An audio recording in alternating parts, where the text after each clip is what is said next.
Yo, yo, yo, yo, yo, what's going on out there, universe? It's your boy,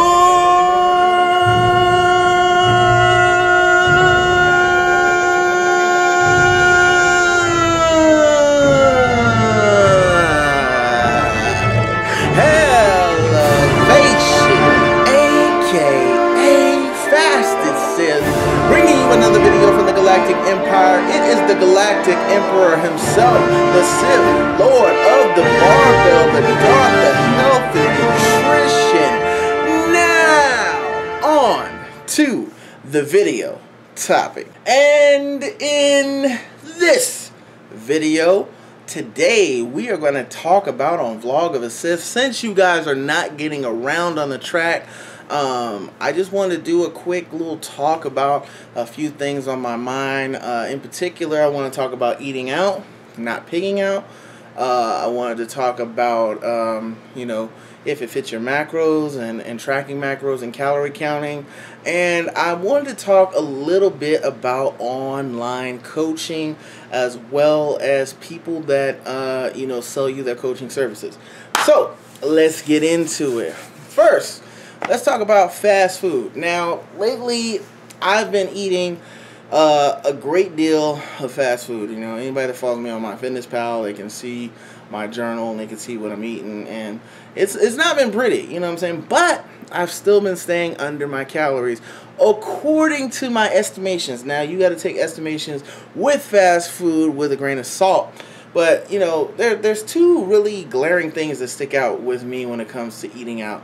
Number one, most restaurants aren't very macro friendly unless you go to the big chains like McDonald's, Subway, you know, Burger King, Pizza Hut, wherever, you know. Though it seems like the restaurants that are the worst for you to eat at are the most macro friendly. I mean, Taco Bell's another one. And, you know, you got all these meal options that you can play around with, and all these, you know, different, you know, you can, like, create your meals before you go out and eat them, and, you know what I'm saying, and you could do really well. But I think if, honestly, you have a lot of weight to lose, and, you know, you want to eat a lot more food, I honestly think that eating out is probably the worst thing you can do, because, honestly, I've ate out a few times, and like most of those meals have cost me the majority of my macros for the day. So, you know, I'll go to McDonald's or whatever, you know, and I still like to eat big, so I'll get like 2 triple cheeseburgers or whatever, you know, and then I'll get like a small fry and, you know, a diet drink or whatever. You know, those 2 triple cheeseburgers, that's like 12 to 1,500 calories, you know what I'm saying? And that's a ton of my macros, even eating 4,200 calories. So it's like, you know, I could have made, you know, a bigger double cheeseburgers, had bacon, and, you know, had baked French fries at the crib. You know what I'm saying? And it always, you know, bothers me when I go to eat out, because I'm like, oh man, my mom's eating out. You know, everybody else wants to eat out. You know, so I'm gonna eat out and I'm gonna give in. You know, the only places I think that a person that is dieting, including myself, should eat out at is very macro-friendly, health-conscious type restaurants. Subway is actually pretty great. You can get satiated with their sandwiches, and you know, they'll cost you a reasonable bit of your calories, but it's still manageable. You know, like I think their highest sandwich is like, hold on, let me cut my phone off. Sorry about that. But, you know, I think their highest sandwich is like maybe 1,100 calories, but you're getting like a ton of lettuce in there, a ton of veggies. I mean, almost to the point you can't close it. So you're getting a lot of volume from one sandwich. And when I eat Subway, I'm good for like 5-6 hours, you know what I'm saying? So, you know, all I'm saying is like when you eat out, you know, just be aware that, you know, it's really not worth your macros, to be honest. I mean, most of that shit you can make at home, and you can make it way more tastier. You're going to be satiated, you know, you're going to be full, and you're going to be comfortable in knowing that, you know, I know my macros, I know what's in here. This is going to be trackable. The other thing that I wanted to talk about was if it fits your macros, macro tracking and calorie counting. There's like a big hoopla on, you know, whether if it fits your macros is a sustainable lifestyle, or, you know, is it a way for like people to kind of justify their food disorders and eat whatever the fuck you want to eat, blah blah blah. You know, all the arguments. This is my thing. For a person that wants to live their life normally, I think that if it fits your macros and tracking your calories is a great thing. Even if you're having a cheat day, you know what I'm saying? You're kind of aware of, you know, what's going into your body, and you know, like the next day or the next couple of days, how you can adjust your macros and your diet in order to, you know, compensate for that overage, that spillage. Because it's really not on a day-by-day basis that you should really base your calories on. It should be the overall week.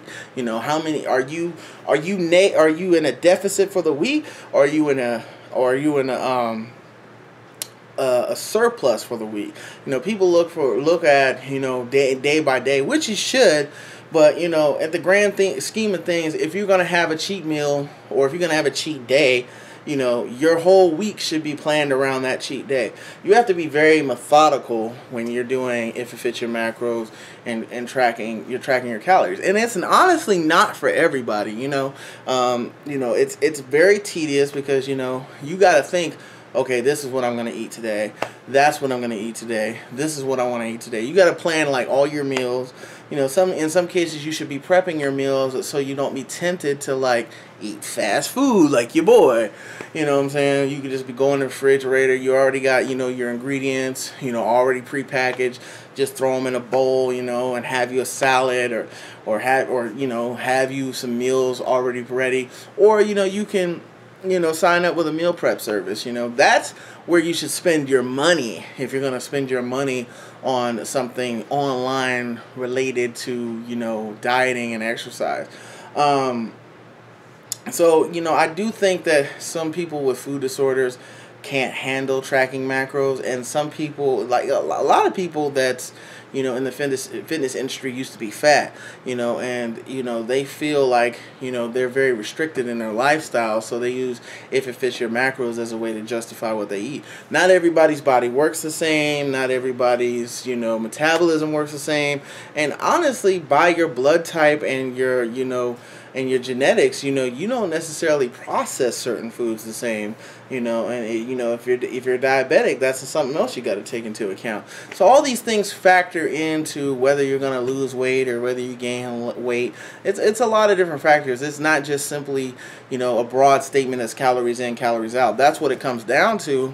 But, you know, at the end of the day, it's not just that alone, because I'm learning that with my body, you know what I'm saying? And that's why I'm enjoying the process of tweaking my macros and figuring out what works for me and what doesn't, and what I can do and what I can't do. So the last thing I wanted to talk about is online coaching.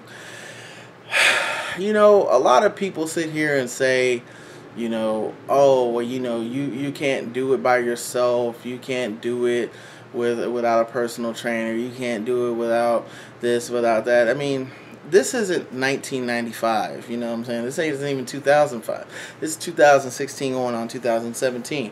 We're in an age where information is at, you know, a snap of the fingertips. And if you spend a good month to 2 months, I mean, you damn near can have a nutrition degree, you know, when it comes to, you know, diet and exercise. The problem is with most people is motivation factor, you know, and motivation factor and discipline.